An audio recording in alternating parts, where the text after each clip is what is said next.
Greetings, YouTubers. Well, today we are going to be replacing brake pads all the way around on this 2016 F-150. Now, I've done this on mine, which is a 2010 F-150, and I don't think there's going to be much difference here, except these are 20-inch tires that are on this F-150. Mine have the 17-inch tires, so obviously with 20-inch tires, well, you're probably going to have some bigger rotors, I would think. They look a lot bigger than my 2010, that's for sure. But anyway, we got the pads here, and there they are. And to get these lug nuts off, I'm using a 21 millimeter, 22 millimeter socket, and it fits these nuts really tight. I had a bigger socket, it was a little loose, and let's see, actually, you know what? I think I will retract what I just said.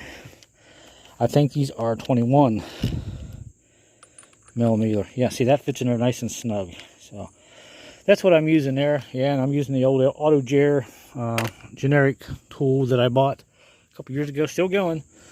And in order to get these off, we got to take these bolts off in the back here. I believe these are either 12 or 13. Then we can go ahead and slide these off here. I don't know how bad they are, but they have never been changed on this truck. At least he doesn't think they've been changed. This thing's only got about, I don't know, 78,000 miles or so on it. So we're going to get these off here and see how they look. All right, so I just checked these. These are 13.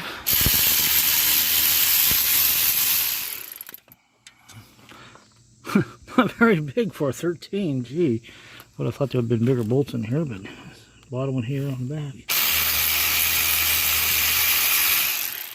I'm shooting this on my really nice cell phone, my A71 Galaxy. I don't want to break it, so now we're going to get something and start prying this off. Alright, let's go ahead and see if we can get these off. But what I need to do, I didn't do something. I need to get a jack, safety jack here. And I need to, when this comes off, I need to kind of lay this in here or put a bungee cord up here. Let me get a bungee cord. Alright, so we got our jacks in there for safety, and this actually will just set up here like this, so that's okay. Now let's see what these pads look like. I'm kind of curious. I bet you they're down to the nitty gritty. Oh yeah, there were not a whole lot of pad left on that. Wow, so it's a good thing we're doing it now. And let's get the back one off here. Let's see if these have the little squealers on them, because I know sometimes they don't even put them on brake pads. All right, this one's got one on the back. Yeah, it was time. Definitely time to get these changed out. And it's a good thing he's doing it now, because, you know, we still have a nice rotor here. It's nice and smooth. We'll clean all this up, and we'll stick our new ones on. You can see on the back here, the rotor looks pretty good. The camera here is so good. It picks out every little fine detail, but trust me, this is smooth. So. All right, so that's good. So let's go ahead and get these new ones on. We'll take them out of the box, and we'll make sure we put the squealer down on the bottom like it was before. It looks like it was just, well, actually, you know what? That's just a one of these guys. So these didn't have the squealers on them. You know, when you hit your brake and you get down so low, the pads get down so low, they go squeak, squeak, squeak. Well, these pads don't have it, so that's just a shim like this and this that goes on the back. All right, well, let's go ahead and get this on. Hey, let me know where you're watching from right now. All right, so I got the little spacers in. I got the brake pad on in the back. It went on no problem. And here is the front one. And these came from Napa. And these are Silent Guard 5G. Okay, so anyway, try to keep them clean. I'll go ahead and get this on here like this, and I should be able to just kind of push the top of this in like this. That's why these clips are made like this. It makes it a lot easier to get these on. The old days you had to like fight with them and everything, but these are like a guide, and you just kind of push them in like that, and they let it go in like that. So that one is in. Yay! All right, everything feels free, no binding, and when you're pushing it on these, just see how that kind of sticks out right there. When it goes in, be careful, because you can actually poke yourself. I kind of poked myself a little bit, so just kind of tap it in there. Be aware of that. Kind of sharp. So this side's done. All we got to do is push the caliper back in this bore. I'll use a couple of C-clamps. And this side is done. And you're going to save yourself about $400. All right, so everything here is done. And before you go, oh, he didn't put any grease on it. Well, guess what? We got grease there. Yeah, on both sides. So all we got to do now is put the caliper back on, get it pushed back in. And here is a tip. Okay, so what I like to do when I'm doing these brakes is take the cap off of the reservoir here and get you a cloth or a rag, kind of wrap around it if you can.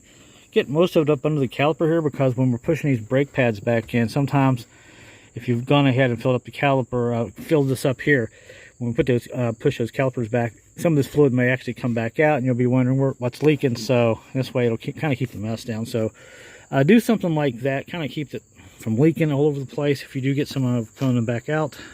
All right, I think you can kind of see the setup here. I'm just using a regular old C-clamp and plate up here, kind of going back and forth from one side to the other. I know they sell these brake tools at like Harbor Freight and stuff for like 20 bucks. I might buy one of these days, but just say I had one. But these tools will work just fine. And I always put a piece of metal up here because you don't want to take a chance of damaging that caliper. And I believe that is all the way back. Hey, we're in like Flynn. Cool, and now we can go ahead and put this on.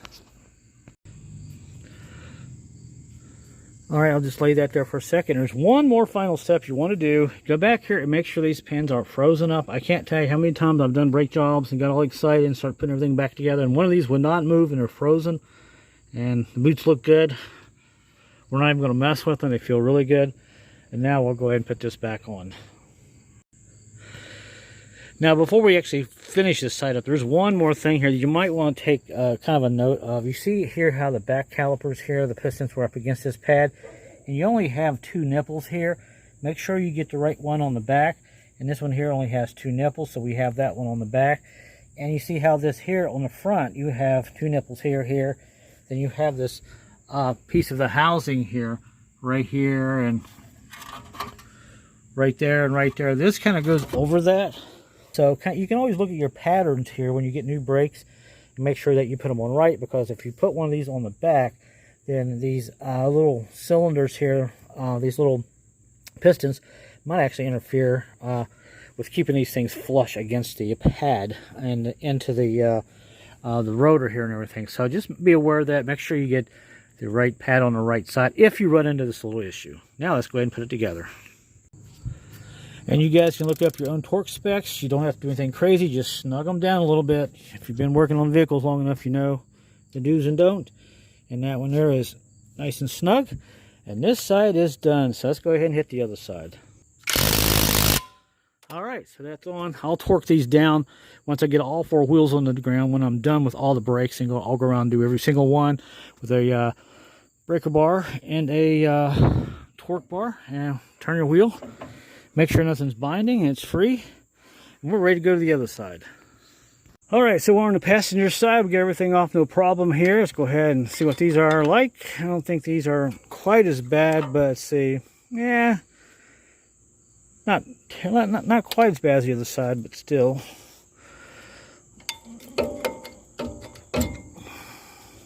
And here's this one. Yeah, that one's about the same too, so they definitely need them. Doesn't hurt to do them. Let's go ahead and get all these clips off here. We'll put new clips on this side and grease everything up like we did the other side. All right, just like that. Got all the clips in and got some grease there. And now let's go ahead and put this one on. Kind of like that blue there. I'm not sure why they did that, but it goes in there like that. Try to get this in here without, you know, cutting your hand like I did over there on the other side. Kind of push even on it like that, and I think it should go in.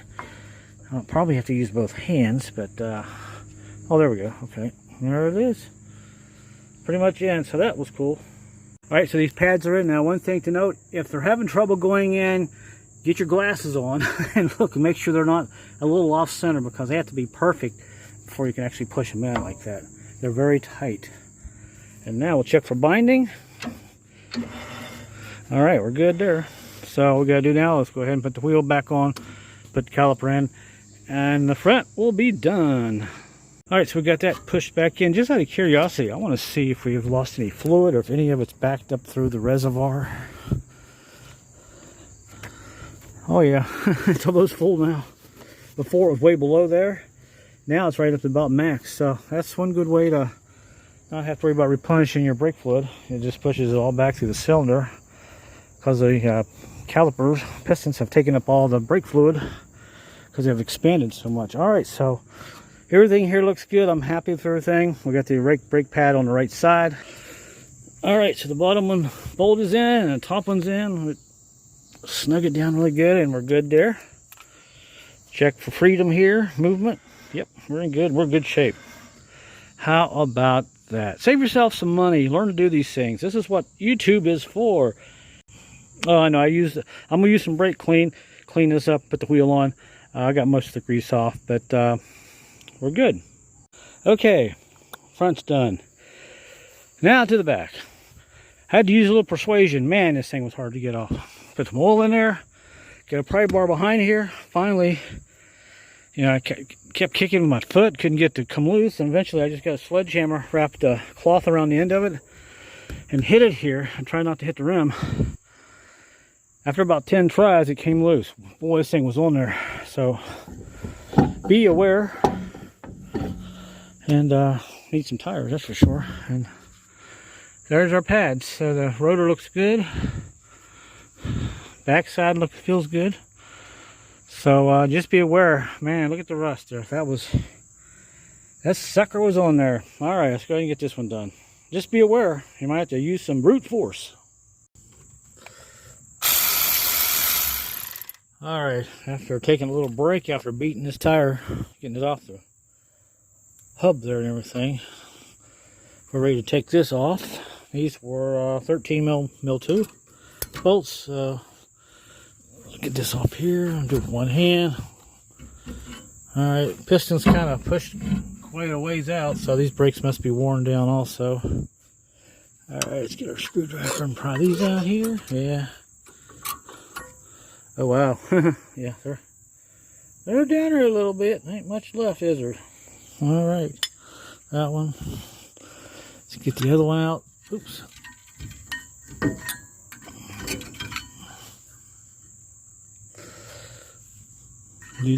Sun went in. We got some clouds, so it's a little more cooler out here. And yeah, these things were down pretty good. So you know, rotor feels fine. Looks good on the back. Feels fine here. Not perfect, but you know, when they go up and down muddy roads and rocks and sand and gravel gets in here, it's hard to keep these brakes in good shape, especially the pads. But anyway, nevertheless, we'll check these out. And on the back here, they look identical on both sides, so we shouldn't have to worry about flip-flop them around like we did the front. So let's grab them. All right, so here are the new brakes. Let's see what they like.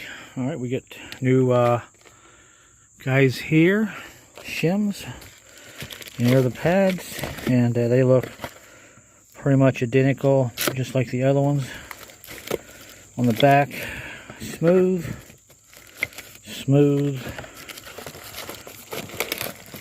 all smooth, so they should be pretty easy to get on. So let's get these on. We'll pop these shims off. We'll put the new ones on also. All right, so everything's went on easily. Got some grease on there, and there we go. Brand new thick pads. How nice is that? Now on this vehicle, I can't, in the back here, I can't turn it completely, but they're not froze up. They feel good. And then we'll go ahead and push our piston back in and finish this side up. All right, so we got that pushed all the way back in. I just want to see how much fluid came back up through the reservoir here. Did it fill it up more? Oh yeah, it's all the way to the top just about now. So that's why you got to put a rag there. You never know.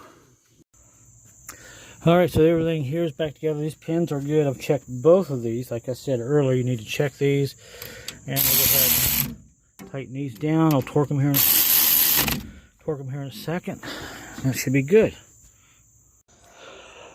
All right, guys, so this side's on. Now, if we go over here to the driver's side, it was the same thing. I had to beat the snot out of this before it come loose. And I got oil in there.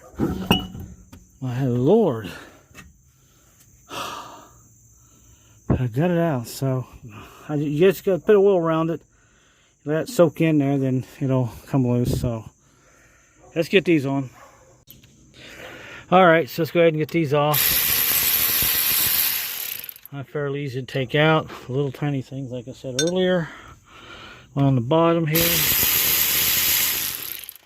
So, I know there's a lot of videos online probably about this, but I figured, you know, everybody does it differently, and you might get into a problem trying to get your rear wheels off. So maybe you see this video, you'll maybe put that off on a day when you got really some time in case you have that issue, because some things just don't go as planned, you know.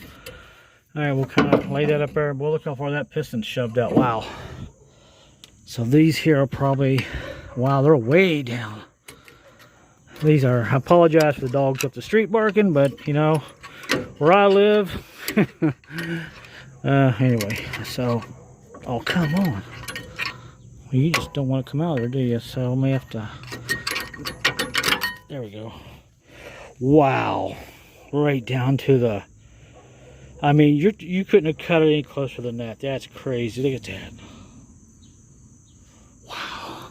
So how's the rotor on the inside? Well, actually, that was on the outside, so that was cutting it close. There's nothing wrong with the rotor. The rotor's okay, so. Well, that was, I don't think I'd want to play that game. And let's see the back one. Whoa. Well, it's down to the metal, just about pretty much.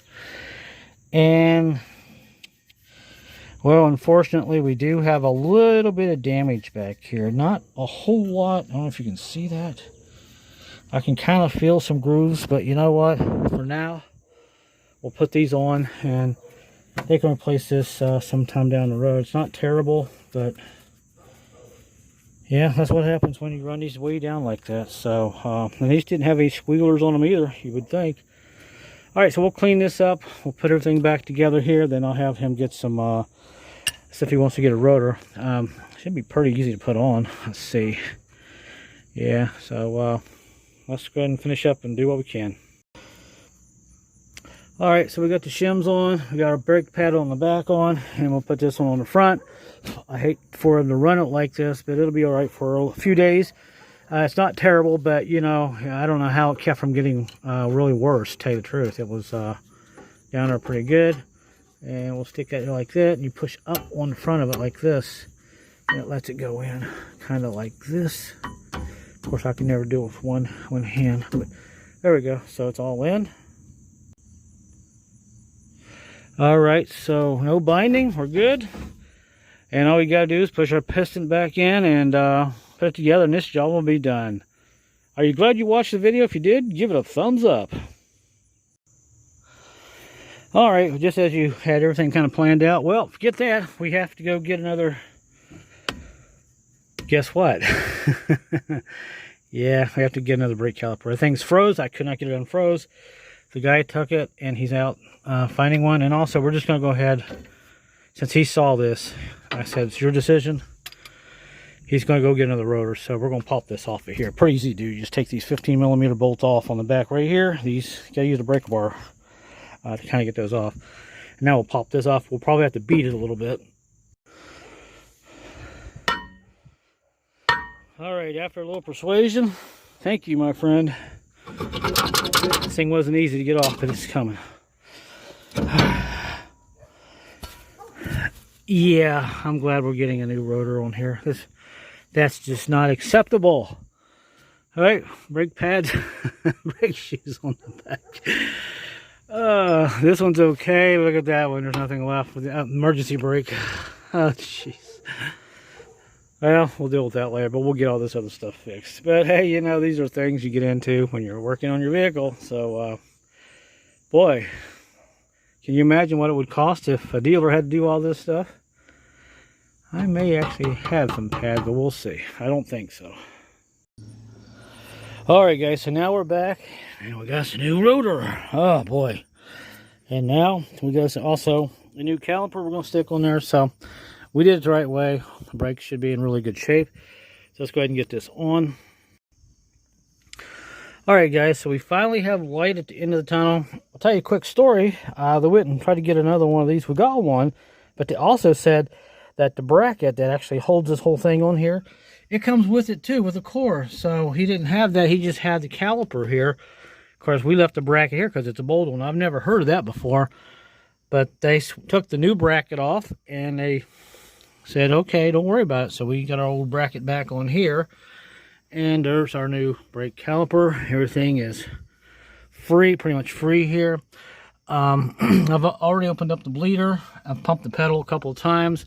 It came right up, and I've opened it up here, and we got all the air out of it, and we got a full pedal. So these are the things you get yourself into. So we got about $300 into the whole job. $150 for the brake pads, and another $150. I think this was like $80, and this was like another $60 or something. I don't know. But still, you save a lot of money by doing this yourself. So I'm going to go ahead and just tidy up a few things here and put the wheel on it, and we'll close this video out. And having said all that, that back caliper was so locked up, it wasn't releasing this brake pad, and there's the result. So I did all I could to get that caliper free, but sometimes you just can't you know, fix them. You got to replace them with new ones. So yeah, there was the result of that. At least we don't have to worry about it no more. All right, I'll tell you what, before we do that, let's check our brake fluid level here. Actually, it dropped down a little bit because I lost a little bit, but it's basically in between, so we're good there. Let's go ahead and put our cap on here so we don't forget that. And we didn't make a mess here, and I'm happy about that. So there's that. All right, all four wheels are on the ground. All the bolts been torqued all the way around. You guys can look up your own torque specs because different trucks take different numbers. Thankfully, my 1943 jack is still going. It's a beast. So guys, there you go. Ford F-150 XLT. There might be some of the things you might get into and kind of plan ahead, and just in case you see that. So there you go, guys. Thanks for watching. Until my next video, I'll see you later.